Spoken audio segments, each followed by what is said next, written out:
విక్రమ్ టీవీకి సబ్స్క్రైబ్ చేయండి. Subscribe to Vikram TV. Subscribe to Vikram TV.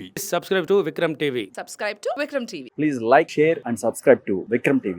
Me party కూడా అనేక ఉచిత హామీలు ఇచ్చింది.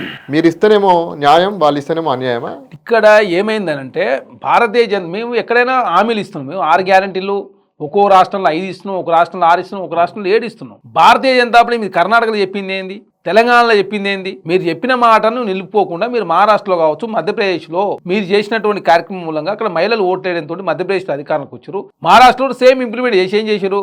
మేము అధికారంలోకి వస్తే 20,100 చేస్తాం, 1,500 నుంచి 20,100 చేస్తామని చెప్పేసి ప్రతి నియోజకవర్గానికి 80,000 మంది మహిళలు, దాదాపు 2,64,00,000 మంది మహిళలకు ప్రయోజనం జరుగుతూ ఉంది. 90,000 కోట్ల రూపాయలు అక్కడ ఏక్నాథ్ షిండే ప్రభుత్వం ఖర్చు పెట్టడంతో 6 నెలల నుంచి చూసినటువంటి మహిళలు ఖచ్చితంగా ఏక్నాథ్ షిండే గారు ఇస్తున్నారని చెప్పేసి అటు సైడ్ మొగ్గు చూపిన సందర్భం. అక్కడ రైతు సంక్షోభం ఉంది.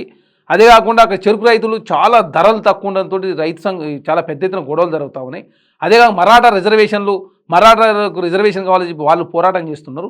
మరాఠాకు సంబంధించినటువంటి ఎవరైతే నాయకులు ఉన్నారో వాళ్ళంతా కూడా నామినేషన్ వేసిన తర్వాత వారితో నరేంద్ర మోడీ, అమిత్ షా గారు మాట్లాడి వాళ్ళని విత్డ్రా చేయడం, వాళ్ళ వ్యతిరేకంగా బీసీలను పోలరైజ్ చేయడం, అదే కాకుండా ఒక్కొక్క ఏరియాకు ఒక్కొక్క స్ట్రాటజీ తోటి ముందుకు పోవడంతో భారతీయ జనతా పార్టీ అటు ఆర్ఎస్ఎస్ రూపంలో కావచ్చు, ఇటు హిందుత్వ ఎజెండా కావచ్చు, అటు గుజరాత్ సంబంధించినటువంటి సెటిలర్స్ కావచ్చు, ఇటు మహిళలు కావచ్చు, ఎస్సీలలో వర్గీకరణ పేరు మీద డివైడ్ చేసుడు కావచ్చు, ఇటు ప్రతిపక్షాల ఓటు చీల్చే కార్యక్రమం కావచ్చు, అదే కాకుండా అక్కడ ఏక్నాథ్ షిండే కావచ్చు, అదే ఉద్ధవ్ థాక్రే గారికి ఉన్న పంచాయతీ, అక్కడ అజిత్ పవార్ మన ఎంపీ ఎలక్షన్లో ఒక ఎంపీ స్థానం గెలిచి 3% మాత్రమే ఓట్లు వచ్చినాయి. కానీ మొన్న దాదాపు 41-2 స్థానాలు గెలిచి దాదాపు 12% ఓట్లు తీసుకోవడంతో ప్రధానంగా కాంగ్రెస్ కూటమి నష్టం జరిగింది. ఇక్కడ రకరకాల ఫ్యాక్టర్స్ పనిచేయడంతో కాంగ్రెస్ కూటమి అక్కడ ఓడిపోయిన సందర్భం.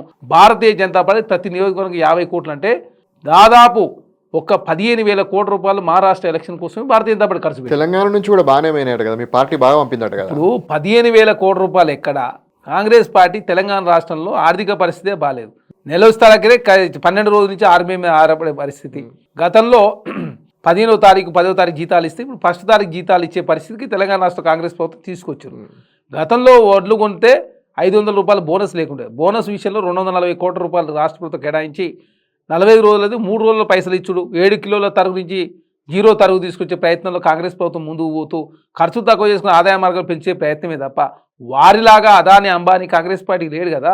మొన్న 24 ఎలక్షన్లో భారతీయ జనతా పార్టీ జాతీయ స్థాయిలో వాళ్ళకి అయిన ఖర్చు 65,000 కోట్ల రూపాయలు.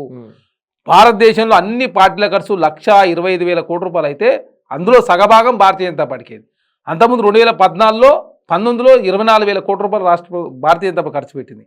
అంటే భారతీయ జనతా పార్టీ ఇటు పైసలు నమ్ముకుంటుంది, అటు ఈడీ, ఇటు సిబిఐ, అటు ఇన్కమ్ ట్యాక్స్, అటు ప్రతిపక్షాలు నిర్వీర్యం చేసే ప్రయత్నం, ఇండిపెండెంట్ క్యాండిడేట్తో పోటీ చేపించే ప్రయత్నం, బీఎస్పీ లాంటిది వాడుకుంటూ, ఎంఐఎం పార్టీని వాడుకుంటూ, అదేవిధంగా బహుజన్ వికాస్ అఘాడి లాంటి వాళ్ళని, చంద్రశేఖర్ ఆజాద్ లాంటి వాళ్ళని చాలామందిని వాడుకొని జాతీయ స్థాయిలో రకరకాల జిమ్మికులు ప్రయోగిస్తూ రాజకీయమే పరమావధిగా, అధికారమే ఏకైక లక్ష్యంతో భారతీయ జనతా పార్టీ ముందుకు పోతుంది. సరే, మహారాష్ట్రలో పార్లమెంట్ ఎన్నికల్లో ఒక బ్రహ్మాండమైనటువంటి మెజారిటీ కాంగ్రెస్ పార్టీకి ఇచ్చింది. మళ్ళీ అసెంబ్లీ ఎన్నికలకు వచ్చేసరికి కాంగ్రెస్ కూటమిని తిరస్కరించింది. ఎందుకు? అదే చెప్తా ఉన్నాం కదా, పార్లమెంట్ ఎలక్షన్లో 48 స్థానాలు ఉంటే ఎన్డీఏ కూటమికి వచ్చింది ఓన్లీ 17 మాత్రమే. 17లో 9 స్థానాలు భారతీయ జనతా పార్టీ, 7 స్థానాలు ఏక్నాథ్ షిండే, 1 స్థానం అజిత్ పవార్, ఇంకోటి ఇండిపెండెంట్ క్యాండిడేట్. ఇండియా కూటమికి 30 స్థానాలు వచ్చినాయి. అప్పుడు కూడా భారతీయ జనతా పార్టీ కాంగ్రెస్ కూటమికి మధ్య ఉన్న వ్యత్యాసం 20 లక్షల ఓట్లు, అంటే 0.16% మాత్రమే. అప్పుడే గ్రహించింది భారతీయ జనతా పార్టీ.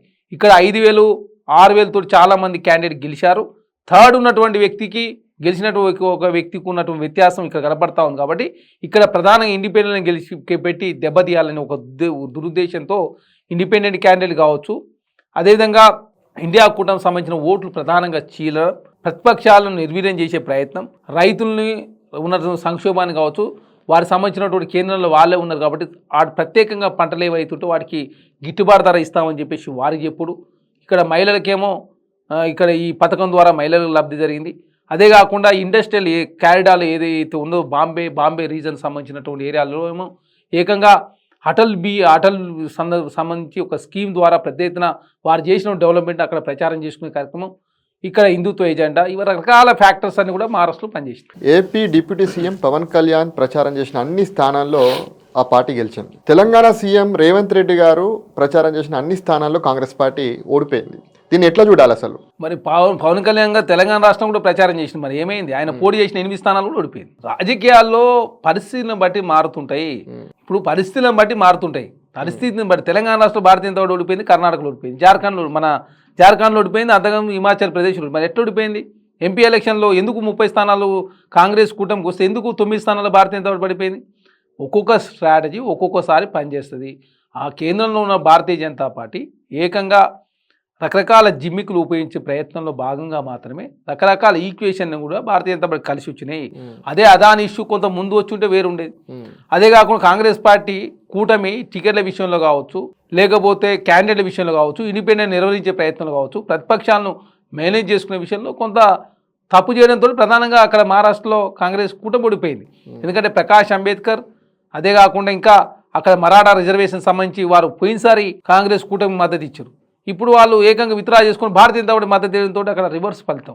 బీసీలను ఏకం చేసుకునే ప్రయత్నం, నేను బీసీని జాతి మొత్తం కలిసి ఉండాలని చెప్పేసి నరేంద్ర మోడీ గారు ఏకంగా హిందుత్వ సెంటిమెంట్ రెచ్చగొట్టే ప్రయత్నం.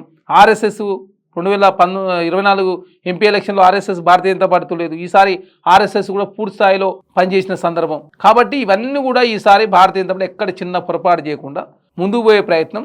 అదే కాకుండా ఇక్కడ బల పరీక్షకు సంబంధించి శివసేనకు సంబంధించి ఏక్నాథ్ షిండేనా ఉద్ధవ్ ఠాక్రే. ఏక్నాథ్ షిండే అందుబాటులో ఉంటాడు. ఆయన ఆల్రెడీ ప్రూవ్ అయిపోయిండు, ముఖ్యమంత్రిగా పనిచేస్తుండు. నేను కామన్ మ్యాన్, నేను ఆటో డ్రైవర్ నుంచి ఈ స్థాయికి వచ్చినని చెప్పేసి ఆయన ప్రచారం చేసుకోవడంతో శివసేన ఏకంగా ఉద్ధవ్ ఠాక్రే కాదని ఆయన సైడ్ పోయిన సందర్భం. ఎన్సీపీ ఎట్టైనా వాళ్ళ భార్య ఓడిపోయిన తర్వాత తను జరిగినటువంటి పొరపాటు ఎక్కడ జరిగింది, 3% ఎట్లా వస్తుంది, నా భార్య ఎట్లా ఓడిపోతుంది అని చెప్పేసి తను చేసుకొని మంచిగా చేసుకోని క్రమంలో ఇక్కడ శరద్ పవార్ గారు నేను రిటైర్మెంట్ ప్రకటిస్తున్నాను చెప్పడంతో అజిత్ పవార్ అయితే ఉంటాడుగా అని చెప్పేసి అటు సైడ్ పోవడంతో 40 స్థానాలు వాళ్ళకు వచ్చినాయి. అదే కాకుండా భారతీయ జనతా పార్టీ లీడరు అంటే దేవేంద్ర ఫడ్నీస్ భారతీయ జనతా పార్టీ కుండు, అమిత్ షా గారు మోడీ గారు ప్రచారం చేసుడు. కాంగ్రెస్ పార్టీకి అసలు లీడర్ ఎవరు? రాహుల్ గాంధీ లేడా? రాహుల్ గాంధీ గారు ఒక్కరే కదా. భారతీయ జనతా పార్టీ దేవేంద్ర ఫడ్నీస్, అమిత్ షా, మోడీ, నితిన్ గడ్కరీ ఇట్లా చెప్పుకుంటే పోతే చాలామంది ఉన్నారు. ఆర్ఎస్ఎస్ పుట్టినిల్లు మహారాష్ట్ర, ఆర్ఎస్ఎస్ పెట్టిన వాళ్ళు హెగ్డే గారు మహారాష్ట్ర. ఇవంతా చాలా ఫ్యాక్టర్స్. అక్కడ ఆర్ఎస్ఎస్ ఇంపాక్ట్ ఉంటుంది, హిందుత్వ ఇంపాక్ట్ ఉంటుంది, ఆ గుజరాత్ సంబంధించిన ఎఫెక్ట్ ఉంటుంది. గుజరాత్ సంబంధించిన వ్యాపారాలు అంతా అక్కడే ఉంటారు కాబట్టి. అదే కాకుండా రైతులకు సంబంధించిన ఇష్యూస్ ఉంటాయి. ఒక మరాఠా బీసీల వర్సెస్ అక్కడ అదే కాక అంబేద్కర్ మహారాష్ట్ర సంబంధించిన వ్యక్తి, అక్కడ దళిత మూమెంట్లు, బీసీ మూమెంట్లు, ఇవన్నీ కూడా అన్నింటినీ ప్రతిపక్షాలను నిర్వీర్యం చేసే ప్రయత్నం, ప్రతిపక్షాలను అనైక్యత క్రియేట్ చేసే దానిలో భారతీయ జనతా పార్టీ సక్సెస్ అయింది.